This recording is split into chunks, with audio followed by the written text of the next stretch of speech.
সূরা ইয়াসিনে আল্লাহ সুবহানাহু ওয়া তাআলা এই কয়েকটি আয়াতের মধ্যে আমাদের সামনে তুলে ধরেছেন তার যে অফুরন্ত নিয়ামত আমরা প্রতিনিয়ত উপভোগ করছি সেই নিয়ামতগুলোর কথা।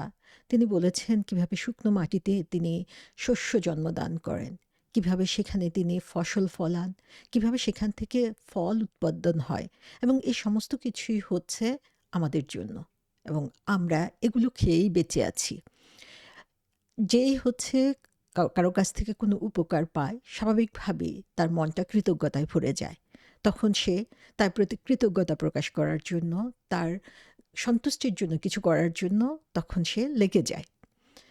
কিন্তু আমরা যদি আমাদের দিকে তাকাই, মানুষের দিকে, তাহলে আমরা দেখব যে আমরা আমাদের জীবনের প্রতিটা মুহূর্তে সেই রবের অসংখ্য নিয়ামত উপভোগ করার পরেও কতটুকু কৃতজ্ঞতা আমরা আদায় করি? কতটুকু আমরা তাকে সন্তুষ্ট করার জন্য চেষ্টা করি?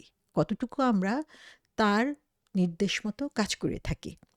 আল্লাহ সুবহানাহু ওয়া তাআলা ৩৫ নম্বর আয়াত শেষ করেছেন এই কথা বলে, আফালা ইয়াশকুরুন? যে এটা কিভাবে সম্ভব যে প্রতিটা মুহূর্তে, প্রতিটা সেকেন্ডে যখন তোমরা আমার নিয়ামতগুলোকে উপভোগ করছো এবং তারপরেও তোমরা কৃতজ্ঞ হচ্ছ না? এটাও কি সম্ভব? সো আল্লাহ সুবহানাহু ওয়া তাআলা বলছেন, তোমরা কি কৃতজ্ঞ হবে না? আমরা যদি জেনারেল সেন্সে চিন্তা করি, এটা কিন্তু কাউকে বলার কথা না। এটা স্বাভাবিকভাবেই মন থেকে আসার কথা। যার আসে না তাকেই আমরা বলি যে অকৃতজ্ঞ, অমানুষ। অথচ আমরা যদি আমাদের দিকে তাকাই, তাহলে দেখব প্রতিদিন এতগুলো নিয়ামত আমরা আ উপভোগ করছি। আর না, এই নিয়ামতগুলো না হলে আমাদের অস্তিত্বই টিকে থাকতো না। কিন্তু আমরা সেটা নিয়ে কখনো চিন্তা করি না। সেটার পিছনে কে কাজ করছে, কে আমাদেরকে এগুলো সব জোগাড় করে দিচ্ছে, সেটা নিয়ে আমরা কখনোই ভাবি না। প্রতিটা দিন আমাদের জন্য একটা নেয়ামত। প্রতিটা আয়া আমার চারপাশে, এটা কোরআনের আয়াত হতে হবে না। আমার চারপাশে যা কিছু রয়েছে, আমার জীবনের প্রতিটা মুহূর্তে আমি সে আয়াতকে ধারণ করছি, সেই নিদর্শনকে ধারণ করছি। অথচ আমার মন উন্মুক্ত হয় না। এটা কিভাবে সম্ভব? আমাদেরকে সেই কৃতজ্ঞতা প্রকাশ করা শিখতে হবে। আল্লাহ সুবহানাহু ওয়া তাআলা তাই বলছেন, তোমরা কি কৃতজ্ঞ হবে না? কিভাবে আমরা এই কৃতজ্ঞতা শো করব? ঘরে বসে সারাদিন আমরা যদি তাসবিহ নিয়ে আলহামদুলিল্লাহ, আলহামদুলিল্লাহ, আলহামদুলিল্লাহ বলতে থাকি, তাহলেই কি সে কৃতজ্ঞতা প্রকাশ করা হবে? তা কিন্তু না। বরং আল্লাহর কাছে এই যে নিয়ামত আমরা প্রতিনিয়ত কোনো হিসাব ছাড়া বেহিসাবি নিয়ামত আমরা উপভোগ করছি, সেটার কৃতজ্ঞতা আমাদের আদায় করতে হবে। এটা স্বীকার করে যে আমরা তার কাছে দায়বদ্ধ। সুতরাং আমরা তার যে নির্দেশগুলো রয়েছে, সেই নির্দেশগুলো অকুণ্ঠ চিত্তে আমরা মেনে নিব। আর যখনই আমরা কৃতজ্ঞ হব আমাদের আত্মার বন্ধনে, এই স্পিরিচুয়াল ট্রুথ আমরা বুঝতে পারবো, তখনই দেখা যাবে যে সত্যিকার কৃতজ্ঞতায় আমাদের অন্তর ভরে উঠেছে। সেটা শুধুমাত্র মুখের কথার মধ্যে সীমাবদ্ধ থাকবে না। এবং পুরো কোরআনটা আল্লাহ সুবহানাহু ওয়া তাআলা আমাদের সামনে দিয়ে দিয়েছেন। প্রতি পেইজে, পেইজে আল্লাহ সুবহানাহু ওয়া তাআলা আমাদেরকে স্মরণ করিয়ে দিচ্ছেন। এই সূরা ইয়াসিনই আমরা সারা জীবনে কতবার পড়েছি। সেই ইয়াসিনের মধ্যে আল্লাহ সুবহানাহু ওয়া তাআলা আমাদেরকে স্মরণ করিয়ে দিচ্ছেন যে এই যে নিয়ামতগুলো তোমাদের সামনে এসেছে, তোমরা কি কৃতজ্ঞ হবে না? এবং এই কথা বলার পরেই ৩৬ নম্বর আয়াতে আমরা দেখি আল্লাহ সুবহানাহু ওয়া তাআলা বলছেন, আউযু বিল্লাহি মিনাশ শাইতানির রাজিম, সুবহানাল্লাযী খালাকাল আজওয়াজা কুল্লাহা মিম্মা তুনবিতুল আরদু ওয়া মিন আনফুসিহিম ওয়া মিম্মা লা ইয়ালামুন। পবিত্র তিনি, যিনি জমিন থেকে উৎপন্ন উদ্ভিদকে, তাদেরই মানুষকে এবং যা তারা জানে না তা প্রত্যেককে জোড়া জোড়া করে সৃষ্টি করেছেন। তাহলে আল্লাহর যে নিদর্শনগুলো, আল্লাহর যে সাইন, যে আয়া আল্লাহ সুবহানাহু ওয়া তাআলা বলেছেন, এখানে আমরা দেখি যে সেই আয়াতের আরও বিস্তারিত ব্যাখ্যা আল্লাহ সুবহানাহু ওয়া তাআলা দিচ্ছেন আমাদের সামনে। আল্লাহ রাব্বুল আলামিন এই আয়াতের শুরুতে আমাদেরকে বলছেন সুবহানাল্লাযী, সুবহানা। তো স্বাভাবিকভাবেই আমাদের মনে হতে পারে যে আল্লাহ তো তার নিয়ামতের কথা বলছেন, এখানে কেন সুবহানা আসলো? সো এই সাবাহা শব্দটা অথবা সুবহান, আমরা যে সুবহানাল্লাহ বলি, সেই কথাটা আমরা যদি বুঝি তাহলে আমরা বুঝতে পারবো যে কেন আল্লাহ সুবহানাহু ওয়া তাআলা এই কথাটা বলেছেন। সুবহানা অথবা সুবহানাল্লাহ আমরা যখন বলি, সেই কথাটা হচ্ছে আল্লাহ সুবহানাহু ওয়া তাআলার যে পারফেকশন, আল্লাহ সুবহানাহু ওয়া তাআলা যে সমস্ত ভুল ত্রুটি থেকে মুক্ত, সেই কথাটাকে প্রকাশ করা, প্রচার করা। এই কথাটা, এই শব্দটি এসেছে তাসবিহ থেকে। আমরা তাসবিহ শব্দটার সাথে পরিচিত। আমরা দিনে রাতে তাসবিহ করি। তাসবিহের অর্থ হচ্ছে আল্লাহ নাম গ্লোরিফাই করা, আল্লাহর নামকে সমুন্নত করা এবং আল্লাহ সুবহানাহু ওয়া তাআলা যে সমস্ত দোষ ত্রুটি মুক্ত সেটাকে অকণ্ঠচিত্তে প্রকাশ করা।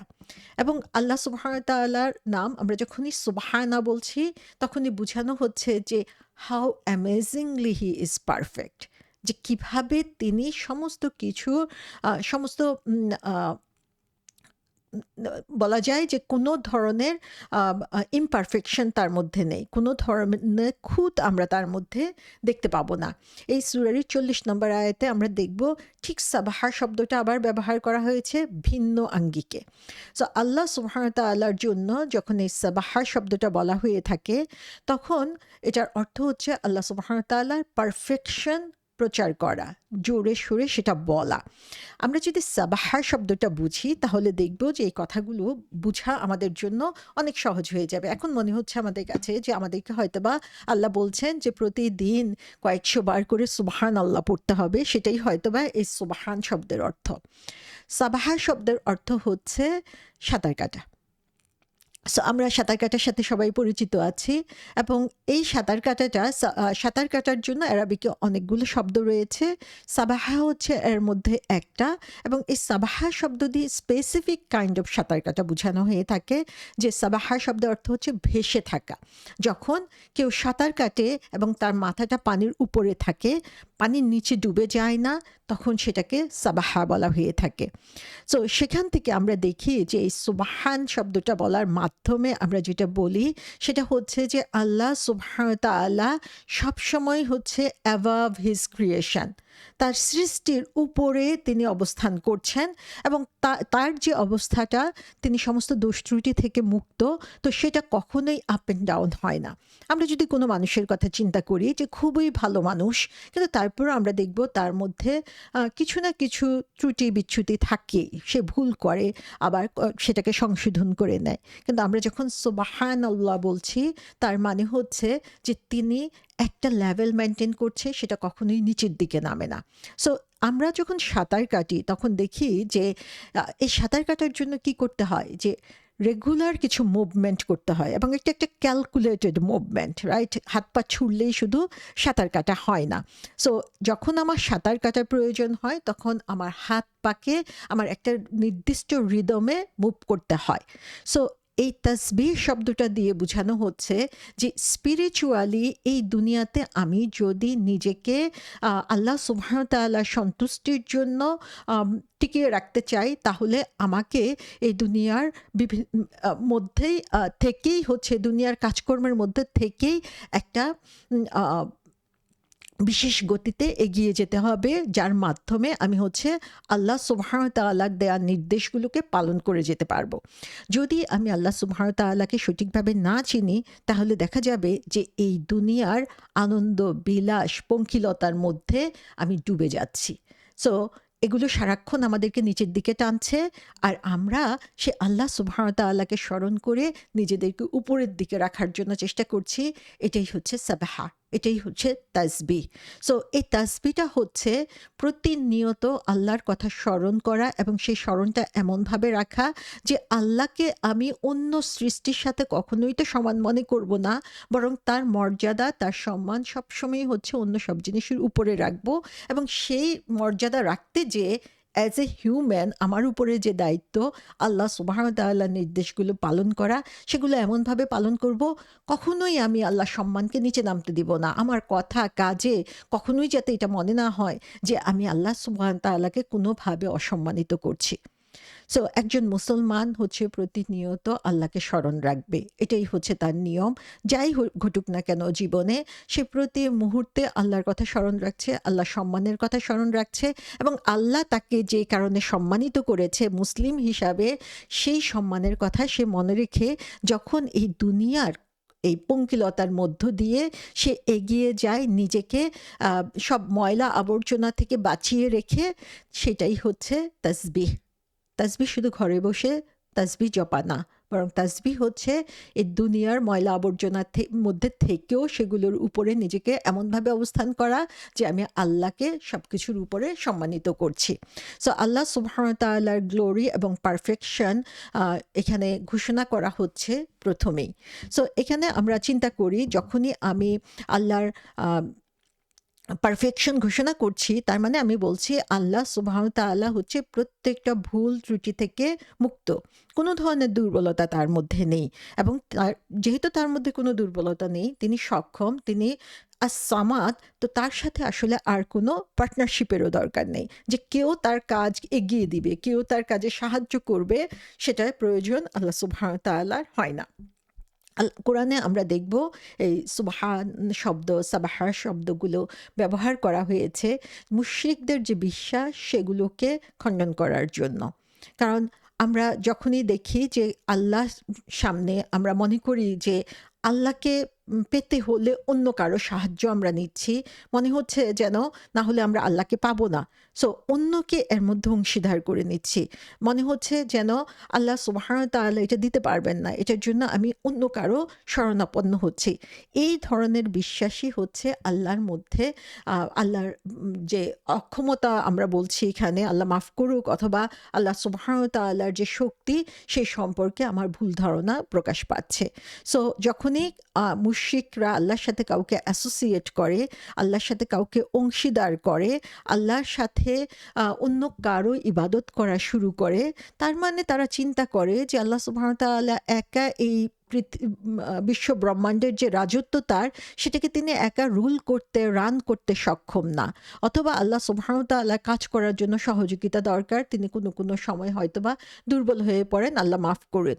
তো এই যে তাদের এই চিন্তা ভাবনা, সেখান থেকেই শিরকের চিন্তা ভাবনাটা চলে আসে। সো আল্লাহ সুবহানাহু ওয়া তাআলা সেই মুশরিকদের উদ্দেশ্যেই বলেন, এবং যা আমাদের ঈমানকে মজবুত করার জন্য বলেন, যে আল্লাহ সুবহানাহু ওয়া তাআলা সমস্ত ভুল ত্রুটি থেকে মুক্ত। আবার কেউ মনে করতে পারে যে আল্লাহ এই দুনিয়া পরিচালনার ক্ষেত্রে তার হয়তোবা কোনো সঙ্গী দরকার, সাহায্যকারী দরকার। অথবা কেউ মনে করতে পারে যে আমরা যখন দুনিয়ার রাজা বাদশাদেরকে দেখি যে তাদেরও সীমাবদ্ধতা থাকে, এবং সেইভাবে আল্লাহ সম্পর্কে চিন্তা করতে থাকে, নাউজুবিল্লাহ, এবং সে কারণেই তারা হচ্ছে আল্লাহ ছাড়া অন্য কাউকে তার সাথে সঙ্গী করে নেয়। তারা যদি আল্লাহকে জানতো, তারা যদি আল্লাহর ক্ষমতা জানতো, আল্লাহর শক্তি সম্পর্কে জানতো, তার পারফেকশন সম্পর্কে জানতো, তাহলে কখনোই কিন্তু অন্য কাউকে ইবাদত করার কথা তাদের মাথায় আসতো না। সো এই জন্যে আমরা দেখি কোরআনে বারবার আল্লাহ সুবহানাহু ওয়া তাআলা বলে দিয়েছেন যে আল্লাহ সমস্ত ধরনের ডিফেক্ট থেকে মুক্ত, তার কোনো ধরনের দুর্বলতা নেই। সো তোমাদের অন্য কারো শক্তি বা অন্য কোনো সাহায্যকারীর তোমাদের প্রয়োজন নেই। সো এখানে আল্লাহ বলছেন যে সুবহানা আল্লাযী খালাকা। সো কে পবিত্র, সে পবিত্রতার ঘোষণা দিতে যেয়ে বলছেন যে যিনি হচ্ছেন সৃষ্টি করেছেন। তাহলে এই দুনিয়ার যা কিছুই আমরা দেখছি, তার সৃষ্টির পিছনে যিনি আছেন, তার পবিত্রতা ঘোষণা করেই হচ্ছে এই আয়াতটা শুরু হয়েছে। তো আমরা এই আয়াতের মধ্যে দেখব বেশ ইন্টারেস্টিং কিছু তথ্য আল্লাহ সুবহানাহু ওয়া তাআলা আমাদেরকে দিয়েছেন।